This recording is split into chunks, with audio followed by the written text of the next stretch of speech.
Buenos días y bienvenidos. Existen varios tipos de maestros. En realidad, queremos decir, existen varios tipos de enseñantes. Unos hablan, explican, se comunican e incluso razonan.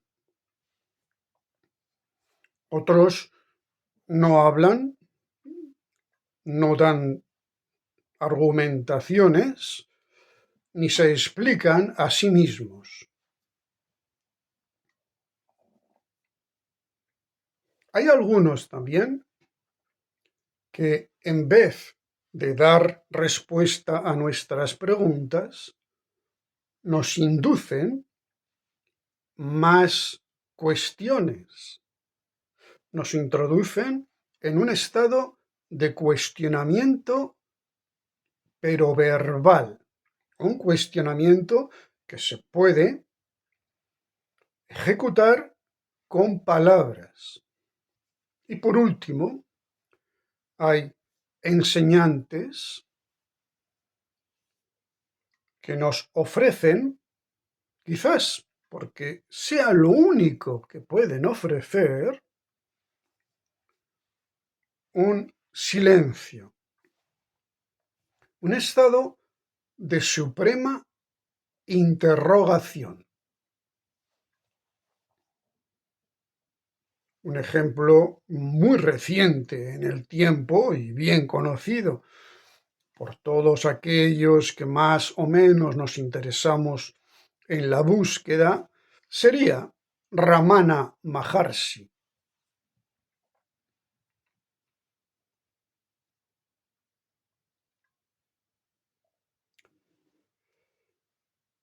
Hay maestros que cuando se les hace una pregunta pertinente, concreta, quizás incluso práctica, la responden con plena apertura, con absoluta naturalidad. Por ejemplo, se les puede preguntar, ¿yo puedo aprender de otras personas además de usted?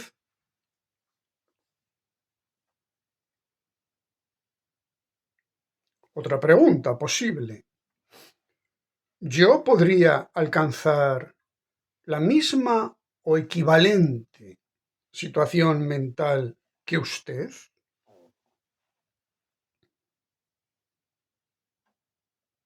¿Es posible para mí realizar estas ensoñaciones que hemos llamado la búsqueda de la trascendencia, o si se quiere, la búsqueda del ser más allá de la vida y de la muerte?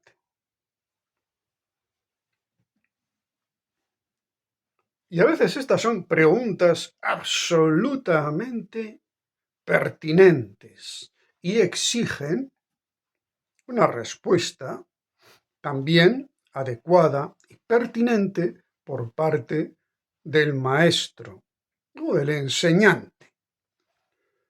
No sería correcto que se callara. Como no es correcto que si un padre y su niño, o una madre con un niño, van paseando por el parque y ven un hormiguero rebosante de hormigas que van para aquí y para allá, sin descanso, el niño preguntara, señalando con el dedito, papá, mamá, ¿qué es? ¿Qué son esos bichitos? El padre, la madre, tendrán que responder. No le pueden dejar al niño en un estado de interrogación. No le pueden decir, por ejemplo, ya lo sabrás cuando lo descubras en el bachillerato, cuando estudies zoología, no. El padre inicia al niño dando un nombre. Hijo, esas son hormigas. Y viven todas juntas. Y entonces el niño pregunta, ¿pero cuántas hormigas hay? Claro, el niño ve hormigas por todo el parque. Y el padre tiene que responder, aunque no lo sabe bien. Pero es una pregunta pertinente. Y el padre dirá, aproximadamente, por el tamaño del hormiguero, podrá haber 20.000, 30.000, 100.000, lo que él se imagine. Pero una pregunta pertinente con una respuesta pertinente. No se puede callar. No tiene derecho el padre, no tiene derecho ningún enseñante a callar ante una pregunta que sea pertinente y conveniente para la búsqueda de aquel que pregunta. Esto es así porque el silencio del enseñante en muchas ocasiones engaña al buscador. Diríamos, le engaña ingenuamente al buscador y aumenta la dimensión, esa especie de aureola que cubre a tal o cual enseñante, cuando no dice dónde ha estudiado él, con quién ha estudiado él, cuánto tiempo ha estudiado él. Y aquí la palabra estudio no es una desvalorización de la búsqueda. ¿Qué viajes ha hecho? ¿Con qué maestros ha conectado? ¿Qué prácticas ha realizado? Esos enseñantes que ocultan su pasado, su proceso de aprendizaje, a veces hacen mucho daño, porque el seguidor tiene que recurrir a la imaginación en vez de a datos concretos. Si un maestro ha estudiado con los sufís, con los lamas tibetanos, con los yogis del Ganges, lo puede decir abiertamente. No debiera haber ningún secreto. Porque hay maestros que se presentan como caídos de una nave espacial. Y Krishnamurti en concreto y algunos más rozan ese peligro. Mi enseñanza continúa una serie de enseñanzas milenarias seguidas por millones de hombres, de total honestidad, de limitaciones, claro que sí, pero de total honestidad. Mi enseñanza es equivalente a la de estos otros hombres, a la de estas otras escuelas, a la de estos otros caminos. No se puede cubrir un enseñante con un velo para ser invisible, imperceptible, incalificable. Esa situación de hacerse el muerto corresponde, y es muy útil, en un psicoanálisis de verdad, en el cual la personalidad del psicoanalista, su historia privada, sus experiencias, sus deseos, sus fantasías, no interesan nada. Para que alguien avance en un psicoanálisis, se dice el psicoanalista tiene que ocupar el lugar del muerto. Esto hay que entenderlo bien, pero me permito traer esa imagen ciertamente impactante. Pero es verdad, siguiendo con el niño, que a veces los buscadores hacemos preguntas a los que nos ayudan o nos enseñan que son realmente imposibles de responder. El niño, que es muy curioso y muy vivo y como muy despierto, y pregunta: ¿y por qué las hormigas son pequeñas?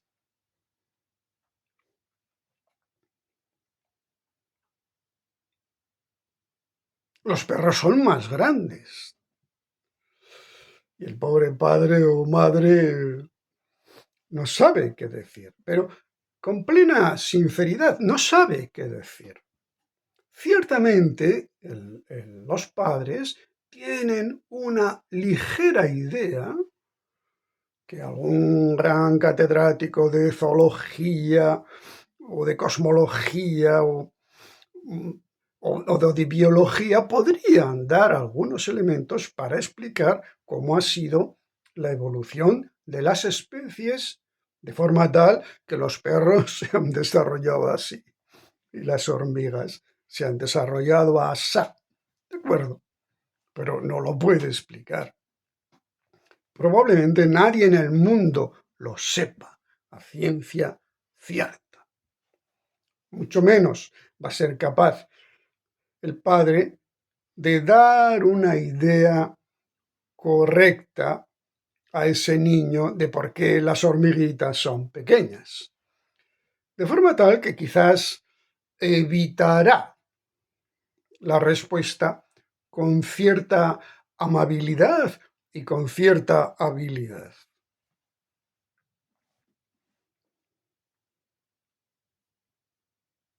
El Buda, cuando le preguntaban sobre la existencia de Dios, decía: ni hablemos de eso. Es una pregunta que no tiene la mínima contestación. ¿Existe el alma que sobrevive a la muerte del cuerpo físico? Y muchos maestros se callan, por la sencilla razón de que no saben por dónde empezar. Quizás unos años después, conociendo perfectamente el bagaje que ya tiene el discípulo, le podrían decir algo. Pero desde luego, no le podrían decir todo, porque todo está plenamente demostrado, no se puede decir. Eso lo sabe hasta la filosofía occidental. Todo no se puede decir. Pero hay muchas más cosas que se pueden comprender y vivir. Así que el padre en este caso se calla. Sin embargo, hay otros maestros que tienen una actitud, puede ser alterna. En unas ocasiones te explican con todo lujo de detalles y otras veces generan en ti preguntas, cuestionamiento, observaciones interesantes. De alguna forma te llevan la atención hacia un punto de la realidad con la convicción absoluta de que tú no vas a sacar provecho de esa observación inducida, pero también con la convicción absoluta de que en el futuro ese cuestionamiento que han inducido en ti te va a ser de enorme utilidad. Quizás incluso sea mucho más útil que todas las respuestas que te hayan podido dar. Así que, por ejemplo, Krishnamurti se sienta en una silla y pregunta: ¿qué estamos haciendo? Atentos, ¿qué estamos ustedes y yo haciendo aquí?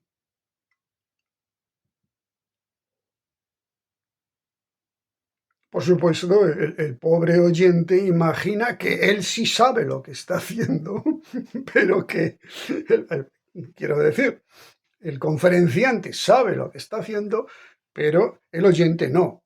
Cuidado, cuidado. En muchas ocasiones, el conferenciante gozosamente no sabe lo que está haciendo. Y esto entiéndase bien. Vive en un instante renovado. Él mismo está cambiando continuamente. No solo la realidad cambia, la vida, el mundo, la evolución biológica, la del cosmos, no. Él, como un ente vivo consciente, está cambiando. Y las motivaciones que le llevan a sentarse delante de una silla para hablar de aquello de lo cual es imposible hablar, no son objetos concretos. Así que hay enseñantes que nos generan preguntas. Y eso está muy bien.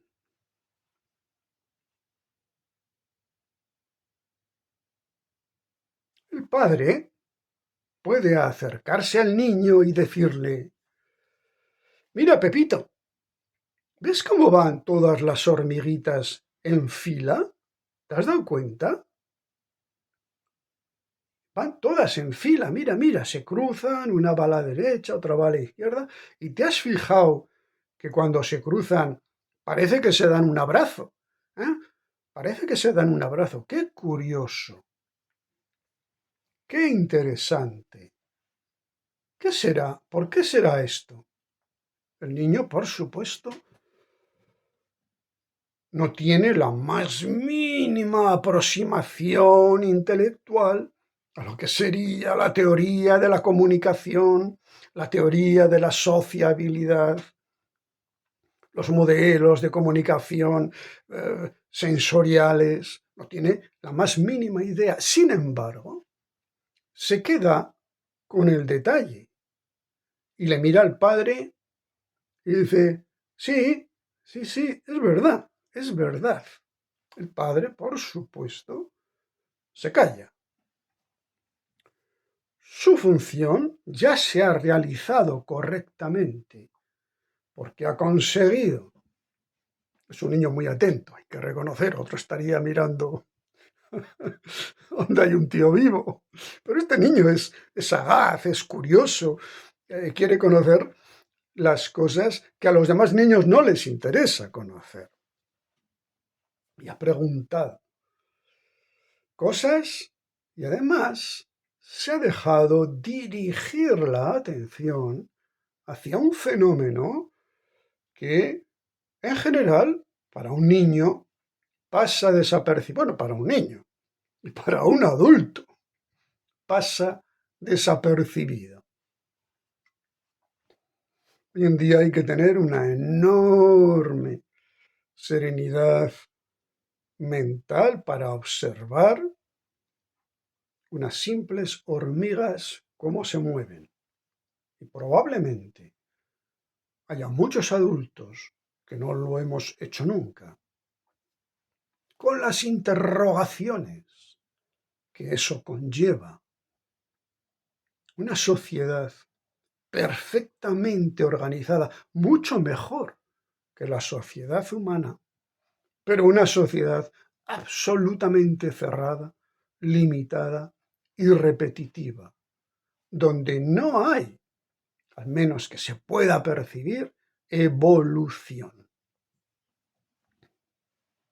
El padre ya ha hecho su tarea, ha dirigido la atención del niño y sabe perfectamente que en unos años, quizás, el niño asocie eso con otra cosa que está estudiando en el bachillerato o en la universidad.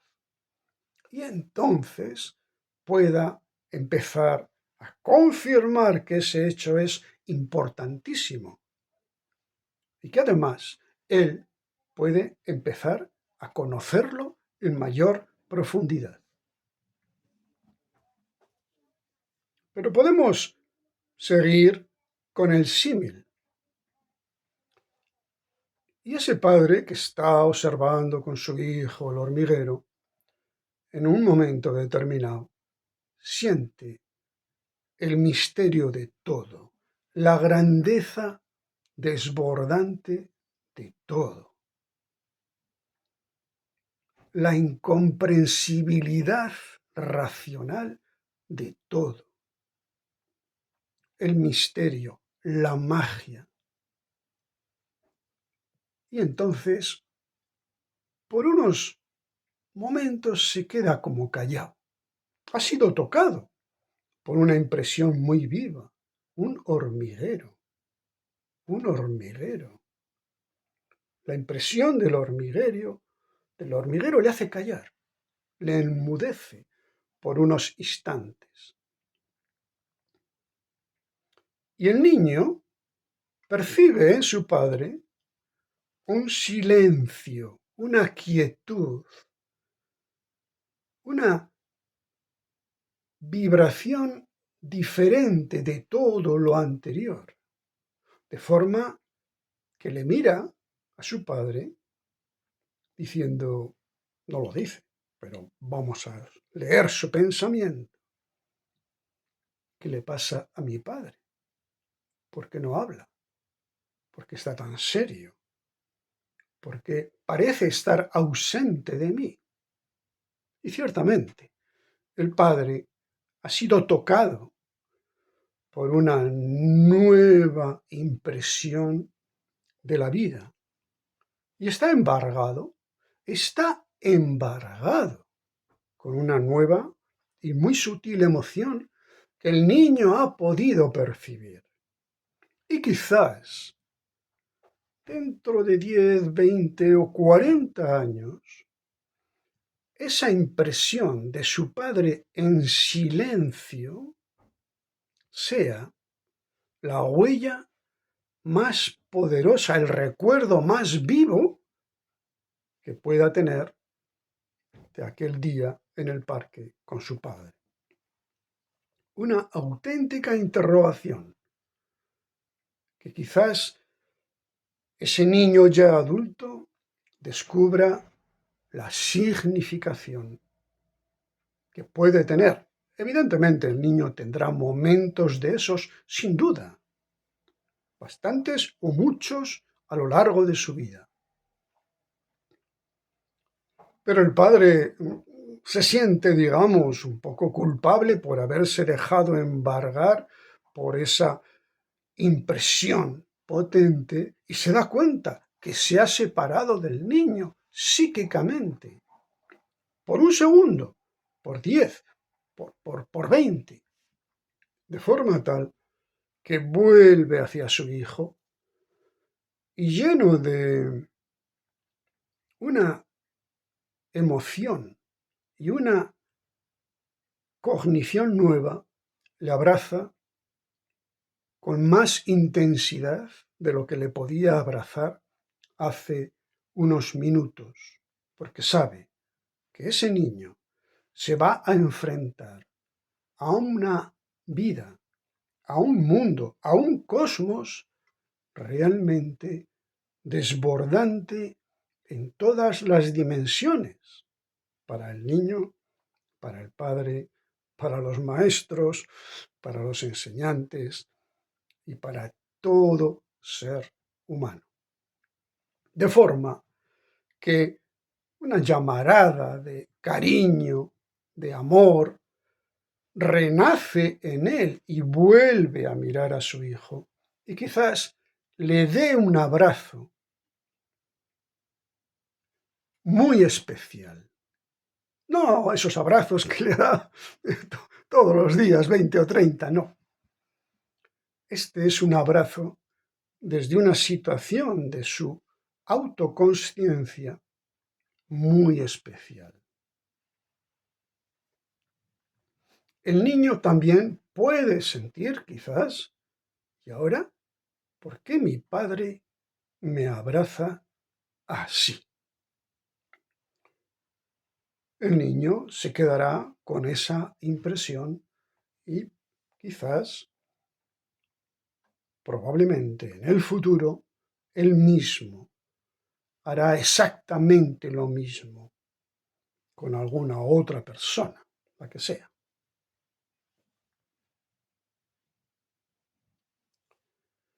El enseñante a veces se introduce en un silencio,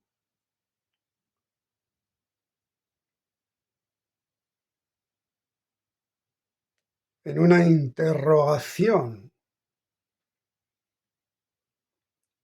máxima, total, completa,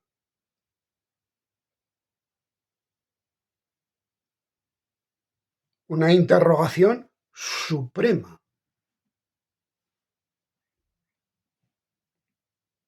No la maneja, no la dispone de ella como si fuera el conocimiento de un idioma, que ahora lo hablo y ahora no lo hablo. No, no, no. El enseñante en algunos momentos queda embargado por una interrogación suprema sobre la realidad. No es una interrogación sobre esto, ni sobre lo otro, ni sobre lo de más allá. No. Ni siquiera es una interrogación sobre cuestiones, en fin, muy trilladas, que si existe liberación, existe despertar, existe vida después de la muerte, existe un creador. No, no. Esa interrogación suprema es una interrogación sobre todo, sobre el todo. Y a veces a un enseñante le toca y le hace callar.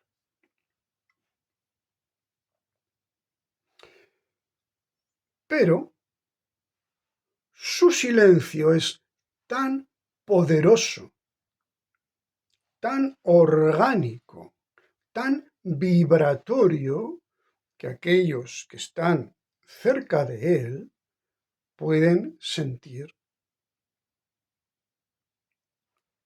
una poderosísima llamada a un estado de silencio y de interrogación.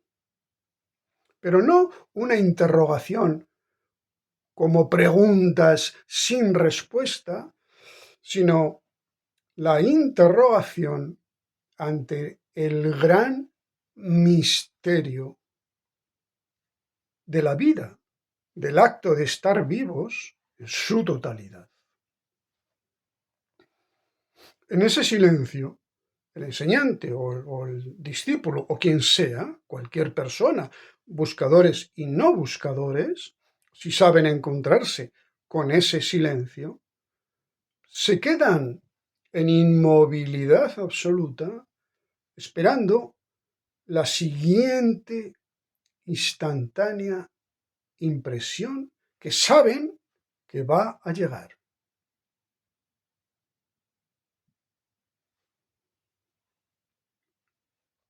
Y también hay maestros que no se colocan en la interrogación suprema, sino además pueden colocarse en la suprema afirmación.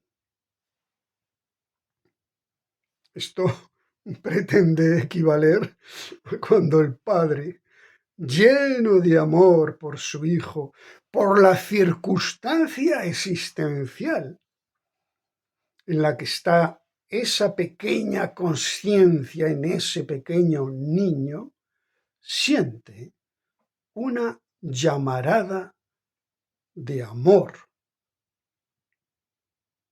que viene a colorear y a dar calor a la llamarada de la apertura de la conciencia sobre el misterio inconcebible de la realidad.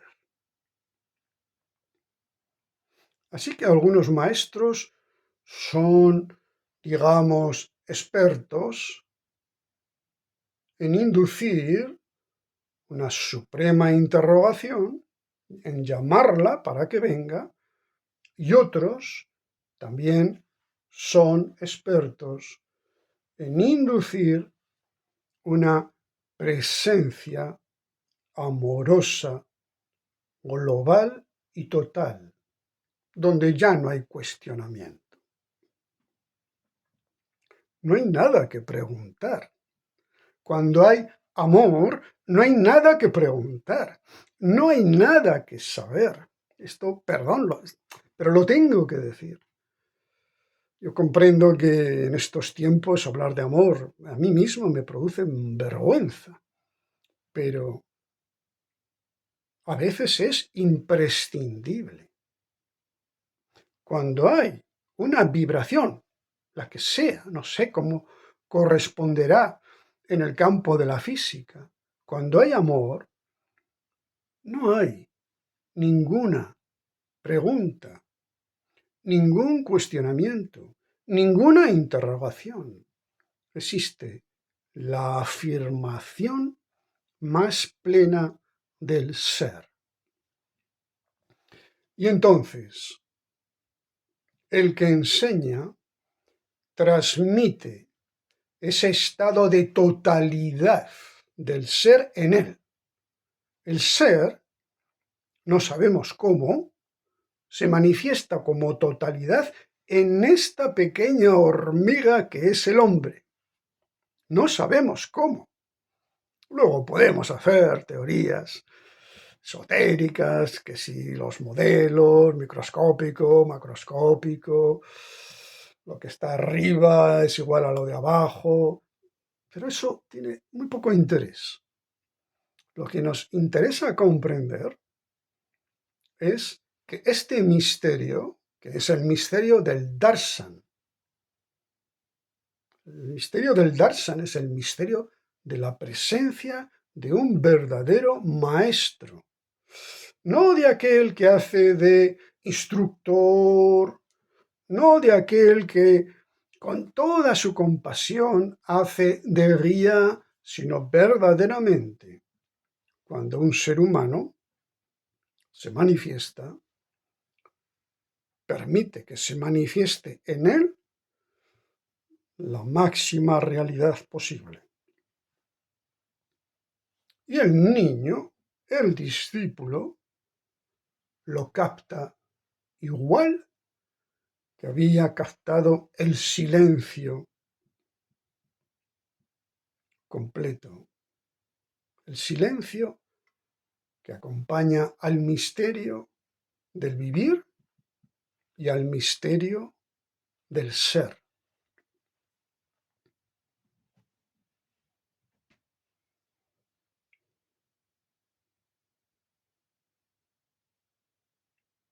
En el Bhagavad Gita, quizás muchos de vosotros lo habréis leído, es un libro maravilloso. Arjuna tiene un preceptor, Krishna, el personaje, un avatar, un dios encarnado, Krishna. Y le trata con toda familiaridad, pues como se trataría a un profesor, a un instructor. Y le hace mil preguntas, hace preguntas sobre la vida, sobre la muerte, sobre los yogas, sobre cómo alcanzar la omniconsciencia, sobre si tiene que luchar en las batallas contra sus tíos, primos y familiares. Y Krishna le contesta absolutamente a todo. El Bhagavad Gita es el canto del Señor. Y tenemos que reconocer que en ese libro el Señor, Krishna, se explaya a gusto y nos da contenidos verbales, explicativos, con detalles de todo lo que puede ser el acercamiento al más allá. Krishna no induce demasiado cuestionamiento o interrogación, como si lo harían Krishnamurti, Ramana Maharshi, Nisargadatta, etc. y otros muchos miles de seres que no conocemos porque no están en los libros.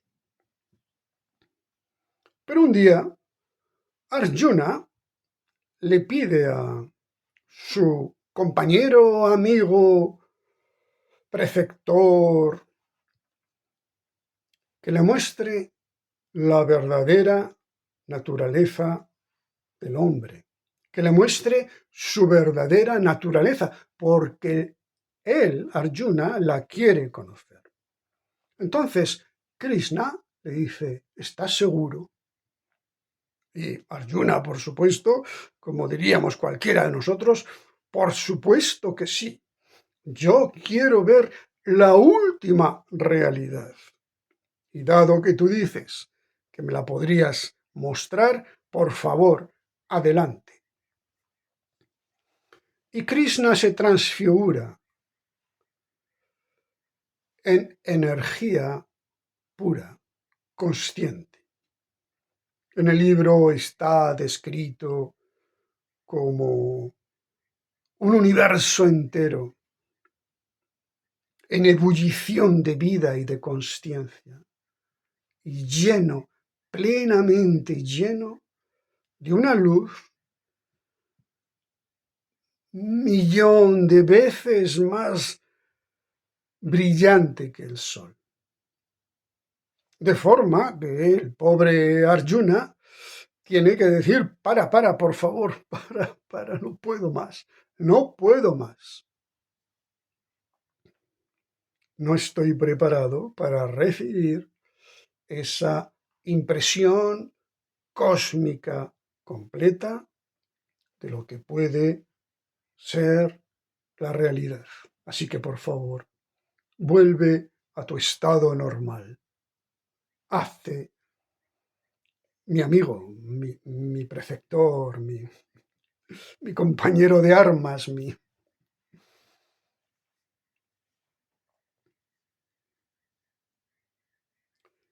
Nada es simple, aunque la consciencia sí lo es.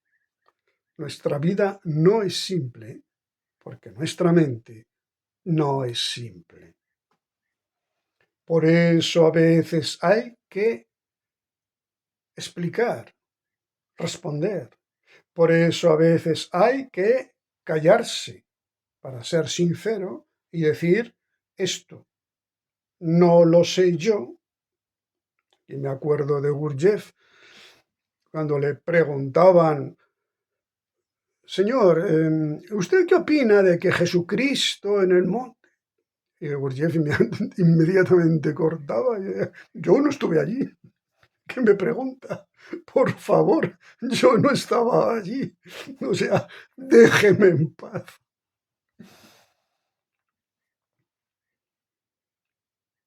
A veces se nos ayuda y lo reconoceremos mucho tiempo después, señalándonos cosas o diciéndonos cosas incomprensibles para nosotros, pero que quedan clavadas en nosotros y en un momento u otro producirán sus frutos. Yo personalmente me he quedado a veces con una frase de 20, de 15 palabras, que décadas después he tenido que reconocer el incalculable valor que tenían y he tenido que confirmar con pleno asentimiento aquello que se me dijo hace 30 años, que para mí era una fórmula bonita o paradójica o intelectualmente provocadora, contenía una verdad que solo ahora, en este instante, soy capaz al menos de reconocer, quizás incluso de pregustar.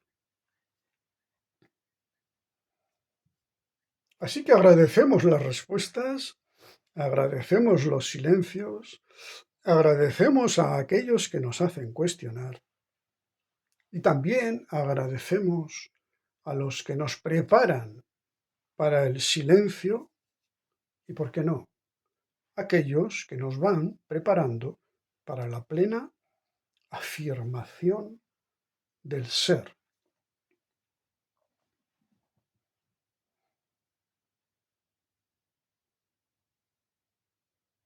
En todos estos momentos hay aprendizaje, hay iniciación, hay enseñanza, de un tipo o de otro. Y ninguna es mejor que otra. Todo dependerá del momento, más bien del discípulo. Obviamente, el padre sabe dónde está su niño. El padre sabe lo que puede decir, lo que no puede decir, y cómo estimular la búsqueda, la interrogación de un niño. Muy bien, pues hago esta equivalencia para que intentemos comprender que la búsqueda tiene exactamente las mismas leyes que la vida. Exactamente. La búsqueda no es algo caprichoso, arbitrario, que está en manos de algunos señores que dicen que son los despiertos, los iluminados, los gurús. No, no, no, no, no. Las mismas leyes que rigen en la vida, rigen en la búsqueda. Por eso la búsqueda es plenamente razonable.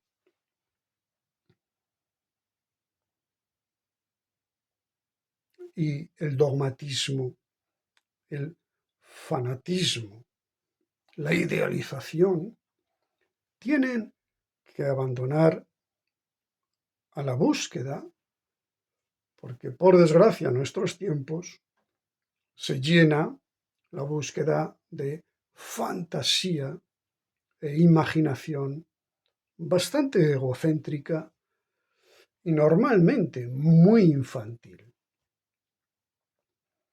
Muy bien, pues muchísimas gracias y hasta otra ocasión.